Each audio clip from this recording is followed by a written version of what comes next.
Vidas de Fuego. Un programa que ilumina el camino hacia la espiritualidad y la pasión por la fe. Acompaña a Fray José Estevas mientras nos guía a través de las vidas inspiradoras de santos y figuras espirituales, descubriendo el fuego que arde en sus corazones. Exploraremos cómo la apasionante vida de diversos personajes de la Biblia ha impactado en la historia de la fe y cómo su ejemplo puede encender nuestra propia llama. No te pierdas Vidas de Fuego en Santa Mónica Radio y TV Digital. Descubre cómo el fuego de la fe puede iluminar tu camino.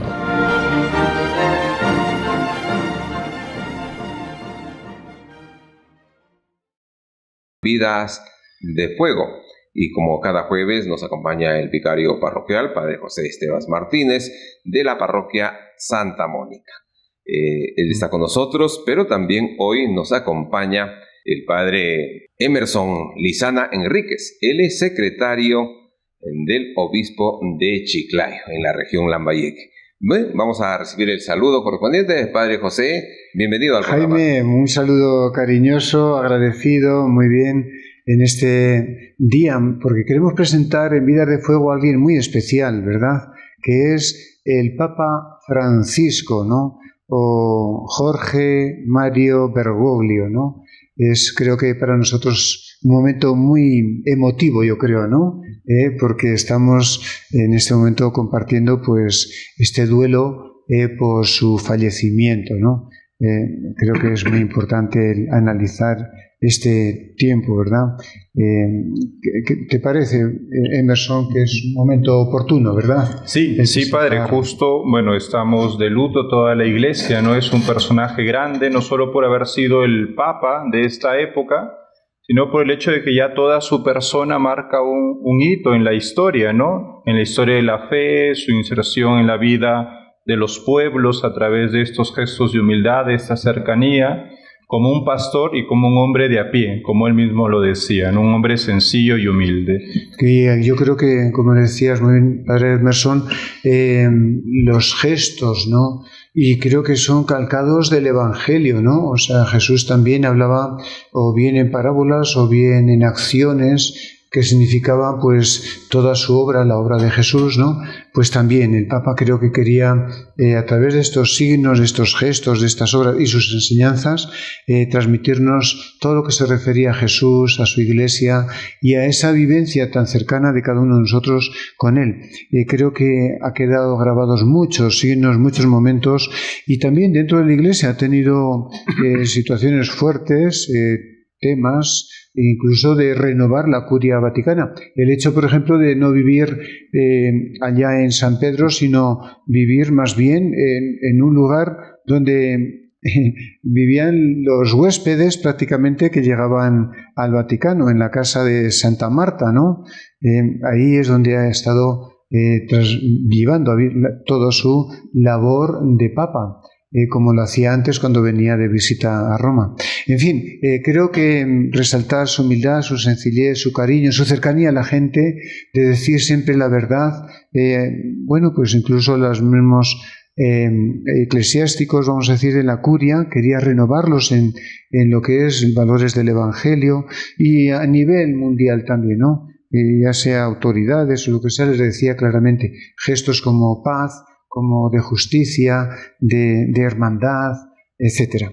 Muy bien. Sí, Padre José, interesante esa remembranza que usted nos pone a propósito del fallecimiento de la persona más importante en el mundo católico, el deceso del Papa Francisco. Ahora podemos decir que durante estos días el mundo, la ciudad, los pueblos sienten esa partida y han declarado incluso duelo. Desde la Iglesia, ¿cómo miramos estos acontecimientos? Yo creo que se había ganado ya el cariño de toda la humanidad, podemos decir, ¿no? El hecho ya también de visitar los países, el hecho de actuar de una forma muy firme en situaciones internacionales dramáticas, la guerra de Ucrania, la guerra de Palestina, etcétera, y siempre desde el valor humano y de cesar las guerras, hasta los últimos detalles en Estados Unidos, ¿no? Defendiendo un poquito las medidas que se habían tomado en contra de los emigrantes, él apoyando a los emigrantes, que no fueran despachados, etcétera. Entonces yo creo que se siente, ¿no?, la ausencia de un padre que daba muchos consejos, muchas obras buenas, ¿no? Y bueno, ahora hay muchos detalles de todas las naciones. Dentro de unos días se celebrará ya los funerales de ese sentimiento hacia el Papa, ¿no? Los gobiernos, aquí incluso en Chota, ¿no? Bien, como nos indica, nos hace mirar esa realidad, ese cariño, esa vocación que tuvo el Papa Francisco. El Padre José Esteban nos ha hecho un recuento de esa llegada, de ese acercamiento, inclusive con las últimas etapas, con los últimos periodos que ha vivido el mundo. Padre Emerson, ¿cómo sentimos ese cariño que ha impregnado en la población, en toda la gente, por el trabajo realizado durante estos 12 años del Papa Francisco? Bien, bueno, la gente lo siente como un hombre de gestos y eso es algo muy valioso. Una anécdota para ver cómo ha calado, por ejemplo, en todos, ¿no? El Papa, sabemos, no ha venido acá a Chota, pero hoy día que estaba dando una vuelta por la plaza, iba con un sacerdote de acá de la prelatura, y una señora se nos acerca y nos dice, bueno, de la pérdida del Papa, y nos ve de negro, justo estábamos de negro ambos. Y qué bueno que se conserve ese luto, ¿no? Y lo dijo, claro, o sea, se ha visto en los gestos del Papa algo que ha tocado a todos. Así no lo habíamos podido ver así cara a cara directamente como nosotros ahora, ¿no? Y la gente lo ha sentido. Creo yo, o al menos desde mi punto de vista, que los gestos más propios del Papa han sido los gestos de la misericordia y luego los gestos de la comunión. Qué bueno. Qué bueno tener presente siempre, ¿no?, ese gesto, ese cariño, ese amor por una persona tan importante en nuestras vidas. Ahora vamos entrando un poco en la biografía, sí, conocer Jaime, un poco, ¿no? Sí, su vida. Vamos comenzando desde la temprana edad, vamos a ir desde niño. Sí. Y nació en Argentina, ¿no?, en el 17 de diciembre de 1936, en un barrio porteño de Flores, ¿no?, siendo el mayor de los 5 hijos del matrimonio formado por Mario José Bergoglio, que era contador, empleado de ferrocarril, nacido en Portocamara, provincia de Asti, en Italia, pero debido al fascismo tuvo que viajar hasta Argentina. Y Regina María Sibori, ama de casa nacida en Buenos Aires, hija también de inmigrantes procedentes de las regiones italianas de Piamonte y Génova. María Elena Bergoglio era la única de sus hermanos todavía con vida, ¿no? Creo que es interesante, ¿no?, cómo se va forjando, en la ¿no?, familia que nace precisamente en una familia de inmigrantes, ¿no?, podemos decir. Justo eso es quizá, bueno, sabemos que el Papa era muy cercano hacia los pobres y a los marginados, tuvo una clara inclinación y un corazón muy cercano a los que sufren, principalmente los migrantes, digámoslo así, es que lo ha vivido en carne propia, ¿no? No por él mismo, sino por su familia, pero vemos cómo eso cala en su corazón y luego lo plasma en todo su ministerio sacerdotal, episcopal y luego como pontífice. Es decir, sintió lo duro que es la vida como para cualquier persona en su niñez. Y avanzando un poco ya en su juventud, ¿cómo era el Papa hoy, Papa Francisco, que no está con nosotros, pero siempre estará en el corazón, en la mente? ¿Cuál era el biotipo de su juventud? Bueno, tenemos que estudió con el colegio salesiano. Esto también puede acercarnos ese carisma tan cercano a los niños, a los jóvenes, que tiene el espíritu de los colegios salesianos, ¿no? También la cercanía con sus abuelos. Dice su abuela le impresionó mucho y el Papa Francisco defenderá mucho la obra de los abuelos en transmitir, ¿no?, hacia los nietos, sobre todo la fe, ¿no? Muy importante. Y bueno, estudió secundaria industrial, o sea que terminó los estudios de secundaria como graduado técnico químico, y que lo llevó a trabajar en un laboratorio Gister Bachmann, realizando análisis en ese laboratorio sobre higiene de productos. Y un detalle, tuvo una enfermedad muy fuerte de pulmón cuando era joven. Fíjate, es el motivo por el que ha muerto prácticamente, ¿no? Y esto le debilitó mucho, tuvieron que sacarle parte del pulmón. Creo que hablaba siempre de una monjita que en este momento o se moría él o era, vamos a decir, cuidado por los médicos, y la monjita le dijo, vaya, que sea atendido, ¿no?, quirúrgicamente, porque así va a salvar la vida. Y frente a otras opiniones, él aceptó lo que le dijo la monjita, ¿no?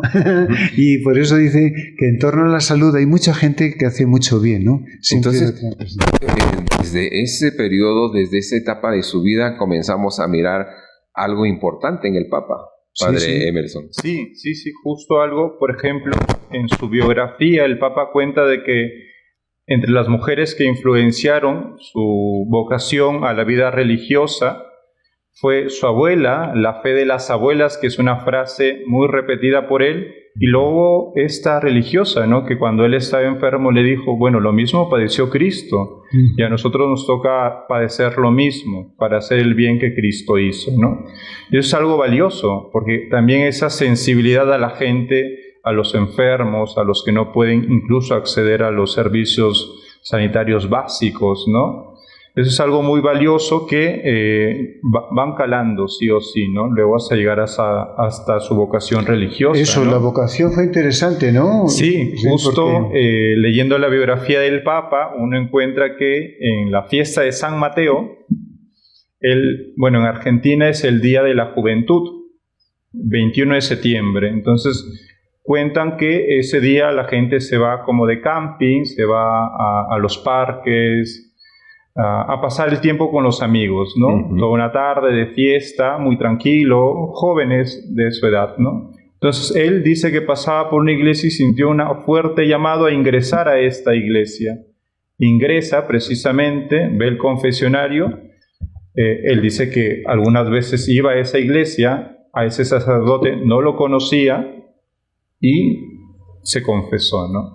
Entonces ahí fue ese llamado a la misericordia, ¿no?, que fue uno de los más grandes puntos de su vida también, ¿no? Ahí podemos ingresar, Padre José, a propósito, su vida vocacional, ¿no? Sí. ¿Cómo ingresa a la orden de los jesuitas? Esta experiencia se sintió totalmente llamado a la vida sacerdotal, que por cierto dejó ya a su amiga, su novia que tenía, ya no fue a esa fiesta, como decía el padre de ir a la fiesta de los jóvenes, sino ya dedicarse todo a Dios, ¿no? Y entró como al seminario de barrio Villa Devoto y al noviciado de la Compañía de Jesús, ¿no?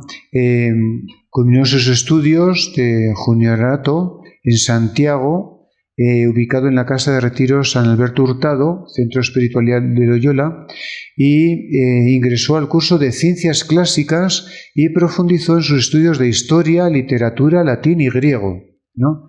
Pero sobre todo, pues, ya como jesuita, ¿no? Fue profesor de literatura, ¿no? Vamos a decir, en Santa Fe. En fin, lo tenemos a él y en varios lugares de los jesuitas. Es una experiencia interesante la que llevó como jesuita, podemos decir. Se preparó muy bien, porque los jesuitas se preparan perfectamente, ¿no?, lo que es todo su vida. Y para nosotros es muy interesante, ¿no?, esta parte de jesuita, ¿no? Llevará toda su vida como jesuita, vivirá entre los jesuitas, y cuando ya es papa también se apoyará mucho en lo que es a veces la teología de los jesuitas, y como los jesuitas están repartidos por todo el mundo, va a ser una labor muy interesante, ¿no? Claro, y ahí, Padre Emerson, para ir siguiendo lo que nos indica el Padre José, es decir, pero fue un profesional muy hecho, ¿no? Desde la química, las humanidades, la filosofía y la teología, que completó ya como sacerdote, ¿no? Como sacerdote jesuita. Y eso de educador es una parte muy importante, ¿no? Porque él pasó enseñando aún en las aulas, ¿no? Sí, fue una experiencia particularmente muy grata para él, ¿no? Él cuenta en muchas de sus entrevistas que da a los medios, como por ejemplo eso, propio del carisma, ¿no? De escrutar el corazón, el don del discernimiento, ayudaba a transmitirlo a los jóvenes que educaba, ¿no? De allí, por ejemplo, tenemos textos valiosos, recientes, ¿no? Como indica a los formandos de cara a la vocación sacerdotal y religiosa, cómo se debe de fomentar la lengua, la cultura, la literatura, cosas que él ha vivido, ¿no? Y que él ha transmitido ya como docente, como director espiritual, como confesor, que tanto bien que ha hecho, ¿no? Y nosotros también nos hemos beneficiado, porque ya no solo fue de sacerdote, sino luego de papa también. Hablaremos porque tiene obras notables, ¿no? Sí, de eso lo vamos a comentar. Conversando con el padre José Estevas y el padre Emerson Lizama. Aquí, hablando de esta vida tan importante. Que cuánto quisieran saber, ¿no? Porque a veces, y debemos profundizar, ¿no? Porque se trata de una persona tan importante en el mundo. Lo que han hablado, ustedes han explicado de su vida de niñez, de joven, ya de ahora jesuita, de jesuita. Es lo principal ahora quizás. De jesuita. ¿Qué más podemos rescatar de jesuita? Muy interesante, porque le tocó una época muy fuerte en Argentina, donde llegó lo que es toda una dictadura. Y ahí él, en concreto, tuvo acciones concretas en favor de gente que era perseguida, inocente. Nos han comentado que había varios catequistas que habían sido perseguidos, desaparecidos, y él fue a hablar con las altas autoridades del momento para que por favor que aparecieran esas personas, ¿no? O sea, él se involucró ayudando a la gente en esa situación tan difícil que le tocó, porque era provincial también en ese momento, ¿no?, de los jesuitas.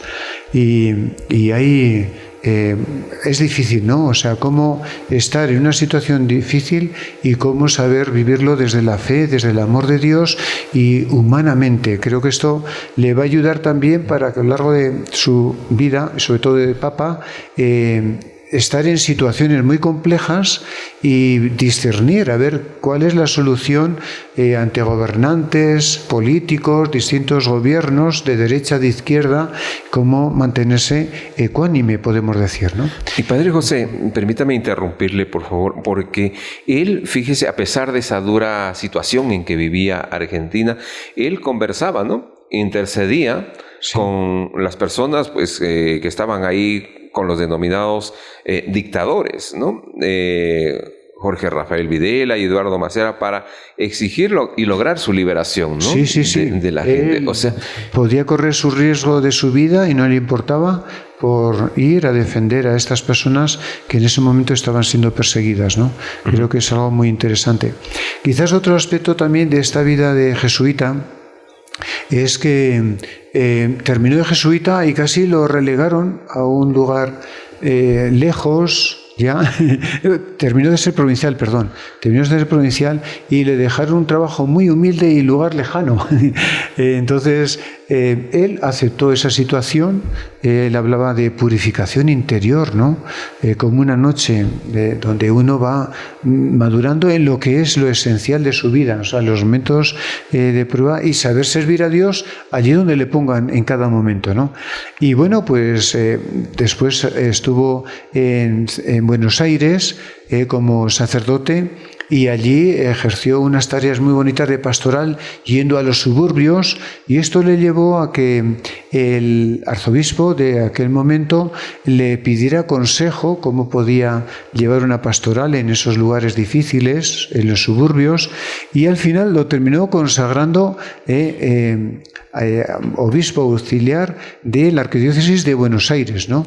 Interesante esta subida, podemos decir, ¿no?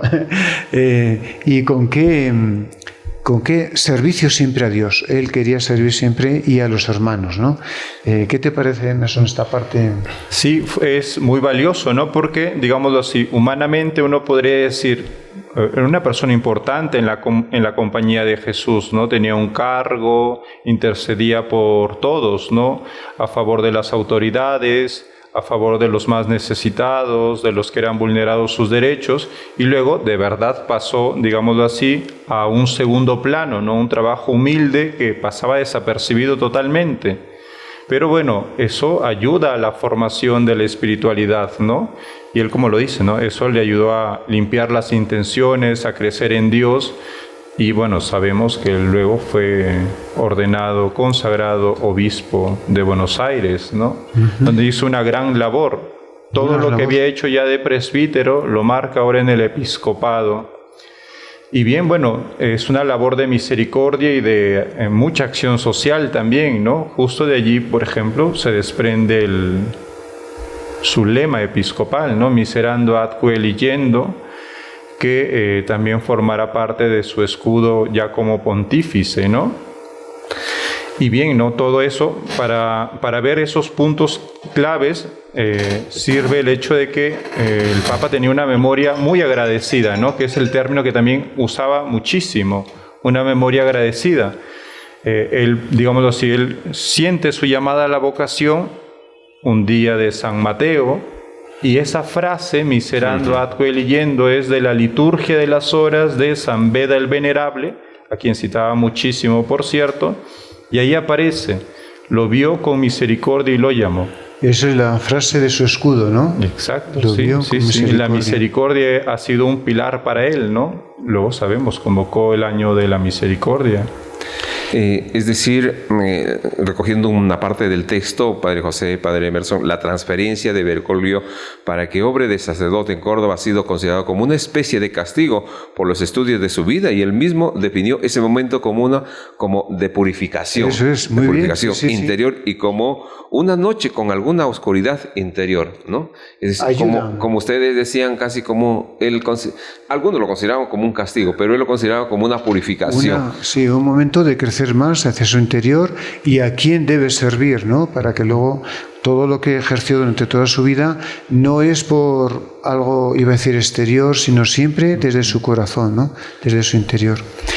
Cuando, vamos a decir, fue nombrado auxiliar, obispo auxiliar de Buenos Aires, resulta que falleció prácticamente Querracino, ¿no? El arzobispo de ese momento, y a él lo nombrado arzobispo de Buenos Aires con el título de primado de Argentina y gran canciller de la Universidad Católica Argentina. Al mismo tiempo fue nombrado ordinario para los fieles orientales que no tenían un rito propio en Argentina, y ahí se va abriendo, ¿no?, su campo de acción en la Iglesia hacia otros fieles, a otros que no están dentro, vamos a decir, de nuestro rito normal. Y en el consistorio del 21 de febrero del 2001, San Juan Pablo II lo creó cardenal. Entonces ya tenemos que ya San Juan Pablo II vio en él alguien muy especial, bien preparado y que podía dar un gran servicio a la Iglesia. Y así formó parte de la Pontificia Comisión para América Latina y la Congregación para el Clero y el Pontificio del Consejo para la Familia y la Congregación para el Culto Divino y de los Sacramentos, además de Consejo Ordinario de Secretaría General del Sínodo de los Obispos, que luego nos dará un sínodo muy especial él mismo, ¿no? Y la Congregación para los Institutos de Vida Consagrada y Sociedades de Vida Apostólica. O sea que ya en Roma le dan una serie de responsabilidades que parece que lo fue llevando con mucho interés, ¿no? Mucha responsabilidad. Y luego, como miembro, vamos a decir, de la Conferencia Episcopal Argentina, fue nombrado presidente en 2 periodos consecutivos. O sea, en el mismo Argentina también lo consideran de gran valor, ¿no? Y luego, vamos a decir que vicepresidente de la Conferencia del CELAN a nivel latinoamericano. Vamos a decir, mucha responsabilidad dentro de la Iglesia que le serviría después para la misión que tuvo como Papa, ¿no? Ya siendo... Sí. En ese periodo también los obispos electores de ese organismo designaron para reemplazar, ¿no?, al arzobispo de Santa Fe, a José María Arancedo, primo hermano del fallecido expresidente argentino, ¿no? Raúl Alfonsín, y hasta entonces vicepresidente segundo de la Conferencia Episcopal. Integró también el Consejo Episcopal Latinoamericano, lo que nos decía Padre José. Y entonces ya el Bergoglio cardenal. Eso. Y yo creo que su humildad, ¿no? Es siempre en la doctrina de la Iglesia, pero también abierto a las necesidades de los más necesitados, justicia social, ¿no? Y siempre con el diálogo, acercarse a los colectivos sociales, fueran católicos o no, reforzar las tareas pastorales de la parroquia. Aumentó su presencia de los sacerdotes que fueran a los barrios marginales, podemos decir. Tuvo mucha presencia en actos, iba a decir, de problemas de la sociedad, como trata de personas, en favor de víctimas de accidentes de tránsito. Hubo una tragedia en la discoteca Cromañón que se investigara. Presidió misas con los marginados de la sociedad, como con prostitutas, visitó cárceles, que luego, siempre que visitaba de Papa algún país, siempre visitaba las cárceles, ¿no? Y logró en este sentido, y ya en el último documento, en la bula Spes no confundit, decían, demos una oportunidad a los presos, ¿no? Para que puedan salir. Si se le ha perdonado, dice, oye, yo puedo cambiar mi vida, ¿no? O sea, cómo mejorar.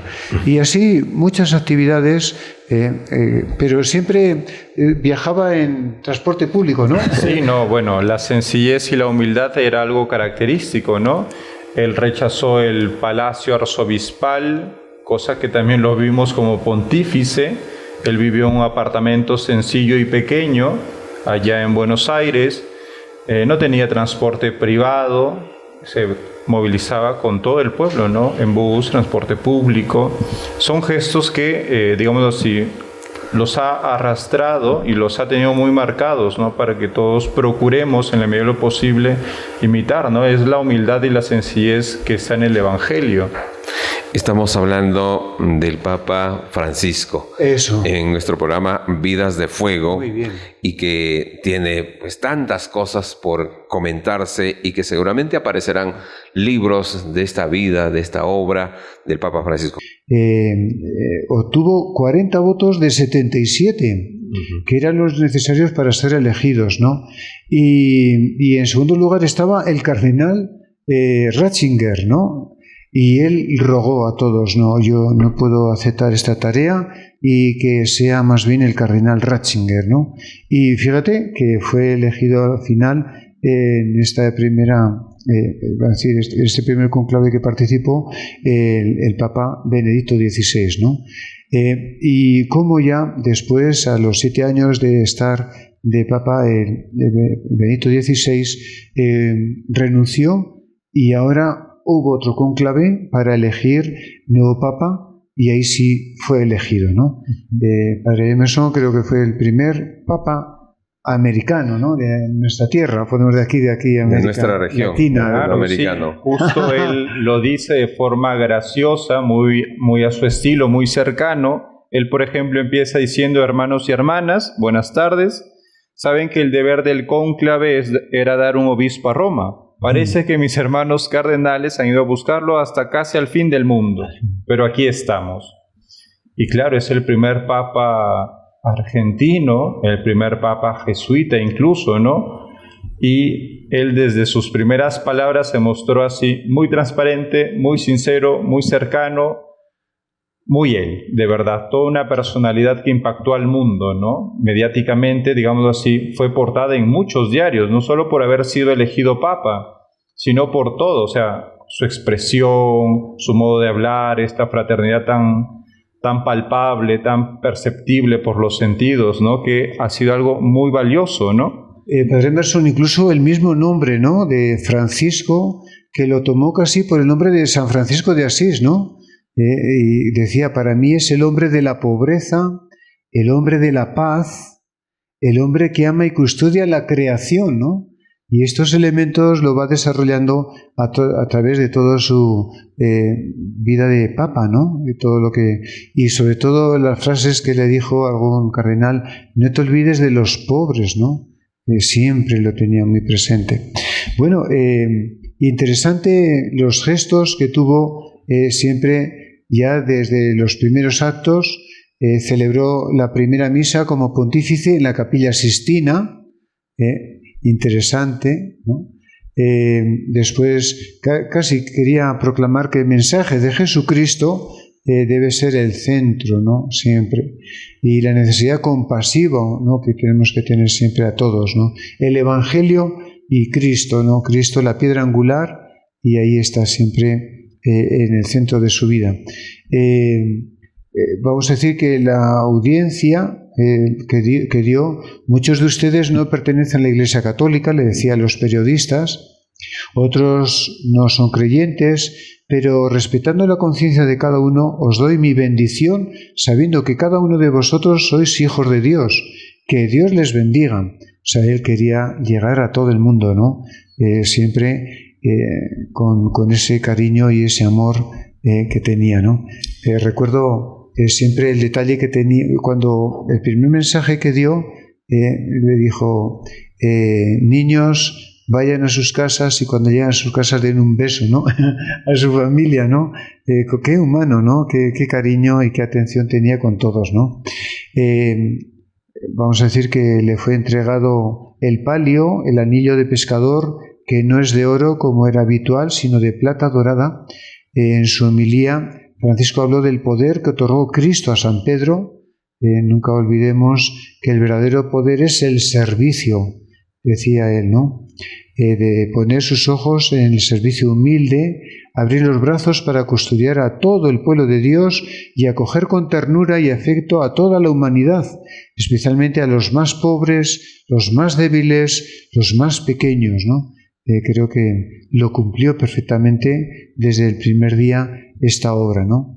Y también se dirigió a los gobernantes y a aquellos líderes en política, economía, en sociedad, quien les pidió que fuesen custodios de la creación, de las personas más débiles y del medio ambiente que a veces estaba rodeado de envidia, de odio, de soberbia que ensucian la vida. Entonces, desde el principio marcó profundamente su estilo de vida, ¿no? Desarrolló, vamos a decir, un pontificado muy interesante, donde quería denunciar las guerras, los conflictos económicos, el ansia de dinero, de poder, de corrupción del mundo, los crímenes contra la vida humana o contra la creación, y sobre todo respetar a la comunidad cristiana. Les dijo que con Cristo se podía vencer el mal, y les pidió que no sean personas tristes, que no dejaran que nadie les robe la esperanza. Creo que, Padrecito Emerson, siempre que escribía documento ponía la alegría, ¿no? Sí, la alegría del sí. Evangelio, la alegría, siempre, cómo tenía ese punto tan cercano, ¿no? En él, ¿no? La alegría. Sí, justo hoy día escuchaba, por ejemplo, un resumen de su visita al Perú. Sí. Muy bonita y todo, ¿no? Entonces, entre las palabras finales de su saludo de acción de gracias también estaba el término alegría, esperanza, justo utiliza el término de la bula, spes non confundit, la esperanza no defrauda, fue la frase con la cual acaba el saludo en el Perú, ¿no? Y luego esto, misericordia, gestos concretos, ¿no? O sea, digámoslo así, toda su vida, todo su episcopado, todo su pontificado ha mostrado qué era lo que quería decir, el cómo y el cuándo. Y claro, lo ha ido desarrollando paulatinamente, ¿no? Quizás si hemos estado atentos a muchos de sus mensajes, a muchos de sus textos, digámoslo así, ya todo estaba allí, ¿no? Todo estaba allí y cómo lo ha venido desarrollando. Y siempre estaba pendiente de los acontecimientos dentro de la iglesia, ¿no? Inclusive mencionando, pues, a lo que tenemos como, por ejemplo, en Chota, la Inmaculada, ¿no? Patrona de Chota, así, recordaba de los pueblos, ¿no? Sí. Sí, sí, muy Siempre, cercano, siempre. sensible a la religiosidad popular. Por ejemplo, mi obispo de Chiclayo, soy de Chiclayo, él manifiesta mucho, ¿no? Que identificaba, por ejemplo, a Eten, porque el obispo anterior, que es ahora el cardenal Monseñor Robert Prevost, le mencionó Eten como una ciudad eucarística, la Santísima Cruz de Motupe, que estuvo en el altar mayor de su visita al Perú, y luego también otros gestos de religiosidad del pueblo, ¿no? O sea, siempre muy cercano a esto. Tomando en cuenta, vamos a decir, la cultura andina, ¿no? Sí, Nuestra, de los muy pueblos. presente. Y la amazónica, ¿no? Y la amazónica. Que la andina está muy cerquita, cómo ha desarrollado profundamente esto. Mira, una de las cosas curiosas que sí resaltó mucho son los sínodos, ¿no? El sínodo sobre la familia, el sínodo sobre los jóvenes, ¿no? Y el último, el sínodo de la sinodalidad, o sea, donde todo se intente escuchar a la gente, y más que acabamos de salir de una pandemia, escuchar, a ver, y después de que la gente informe, pidió a todo el mundo que participara prácticamente, ¿no? Y las conferencias episcopales recogían eso y lo llevaban a Roma, y después el sínodo que hubo, sinodalidad, o sea, escuchar qué es lo que nos dicen y que podamos ver qué es lo que está de verdad en esas peticiones, en la sinodalidad, la participación de todos en la vida de la Iglesia, ¿no? Creo que ha sido un hombre muy cercano. También, como decíamos, el sínodo de la Amazonía, también una obra muy importante, ¿no? Sí, tantas cosas que tenemos que comentar. Es un estilo de vida sencillo, ha contribuido bastante, ¿no? Al trabajo pastoral, al trabajo integrador que ha generado el Papa Francisco. Santa Mónica Radio, TV Más Digital, conversando con los padres José Esteban y Emerson, que hoy nos hablan de la vida, la obra y todo el trabajo realizado por el Papa Francisco. Nos avanzamos en el trabajo, en la vida, en los periodos de trabajo durante ya estos 12 años de papado. Muy bien, sobre todo los viajes. Mira, realizó 47 viajes apostólicos visitando 66 naciones. También realizó numerosos viajes apostólicos dentro de Italia, varias pastorales de la diócesis de Roma. El primer viaje apostólico fuera de Roma fue en Italia, a Lampedusa, donde estaban llegando todos los emigrantes, ¿no? El Papa fuera de Italia a Brasil, con motivo de la 28 Jornada Mundial de la Juventud en Río de Janeiro en el 2013. Visitó varias veces varios países de Latinoamérica, podemos decir, entre ellos Perú. ¿Y qué mensaje trajo a Perú? La esperanza, ¿no? Qué obra más maravillosa, ¿no? Ahí nos hacía recordar el padre Emerson de la visita, precisamente. Sí, Lima, Trujillo y Madre de Dios. Eso es. ¿No? Madre de Dios, porque quería mucho la Amazonía. Trujillo también, de esa labor de la Iglesia, ¿no? Y Lima también, ¿no? Cómo llegar siempre en la unidad y en el amor de Dios. Y luego quisiéramos resaltar las obras, ¿no? Sí, decía yo en comienzo, esas obras. Encíclicas. ¿no? Sí. Tiene textos de verdad lindísimos, sí, ¿no? Sí. O sea, llegan al corazón desde el primer numeral, ¿no? La primera encíclica que tuvo fue Lumen Fidei, digámoslo así, que es un texto iniciado por el Papa Benedicto XVI, al cual él le da continuidad al hablarnos sobre la luz de la fe, ¿no? Muy bien. Y cómo esta luz ilumina la vida de todo el creyente, toda su vida. Y luego viene Laudato Si, que habla sobre todo de la conservación del medio ambiente, ¿no? Y sobre todo, pues esa ecología integral y más de la Amazonía, ¿no? Hay otro más, ¿no? Sí, su tercera encíclica, la Fratelli Tutti, sobre la fraternidad universal, ¿no? Y cómo los hombres tienen que sentirse así, ¿no? Él lo decía con un término muy propio, hermanados. Eso se debería de sentir, ¿no? Inspiró a todo el mundo. Se crearon de verdad muchísimas asociaciones, ONGs en torno hacia los puntos pastorales que él había establecido allí. Luego otra es Dilexi Nos, que habla sobre todo del corazón de Jesús, ¿no? Cómo nos amó y así tenemos que amarnos unos a otros. Bueno, tenemos varias obras más. Motu propio sobre la competencia de autoridades judiciales de la Ciudad del Vaticano II, motu propio sobre la prevención y el contraste de las actividades de blanqueo, financiación del terrorismo, de armas de destrucción masiva, exhortaciones, Evangelii Gaudium, sobre la evangelización, Amoris Laetitia, sobre el amor en la familia, Gaudete Exsultate, la llamada a la santidad, Christus Vivit, a los jóvenes, la fe, el discernimiento vocacional, Querida Amazonía, los sueños en la Amazonía, Laudate Deum, sobre el cuidado de la naturaleza, Ses la confianza, sobre la importancia de la confianza en Dios.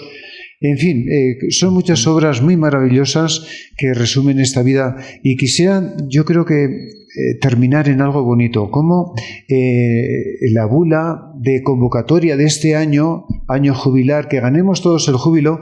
Nuestro obispo de aquí de Chota decía, qué buen año para morir, porque uno gana el jubileo y a través del jubileo no vas a venir por el purgatorio, ¿no?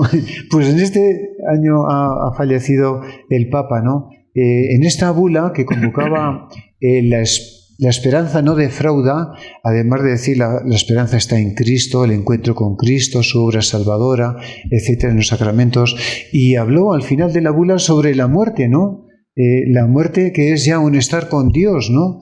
E incluso que el juicio de esa es en el amor de Dios lo que nos van a examinar.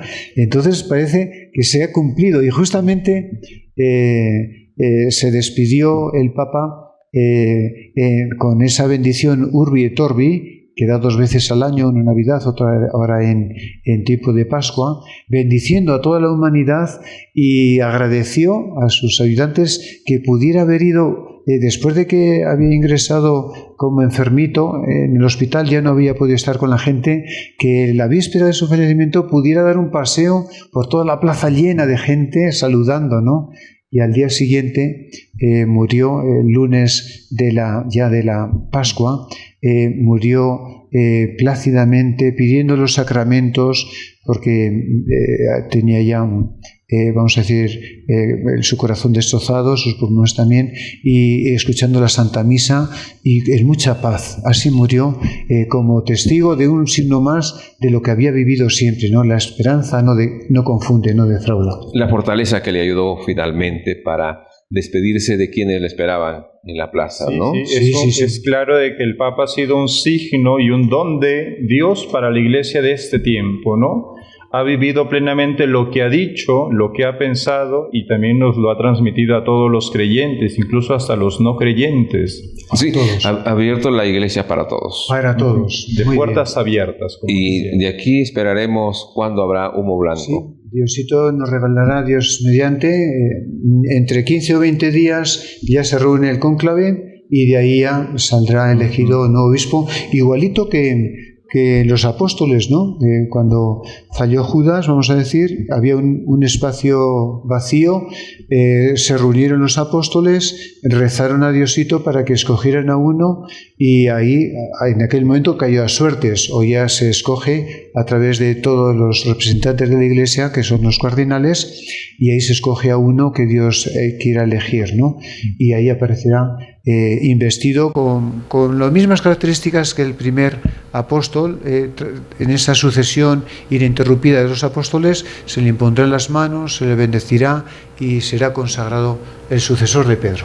El sucesor. Padre Emerson, gracias por estar aquí en el programa. Gracias por la invitación. Gracias, un gusto de estar con ustedes y compartir esta vida de fuego, ¿no? Que es la del Papa. Muy bien. Vidas de fuego, Padre José. Hemos vivido. Vidas que son maravillosas y muy duras. Que crezcamos en todo que Él nos ha enseñado. Muy bien, así terminamos nuestro programa Vidas de Fuego.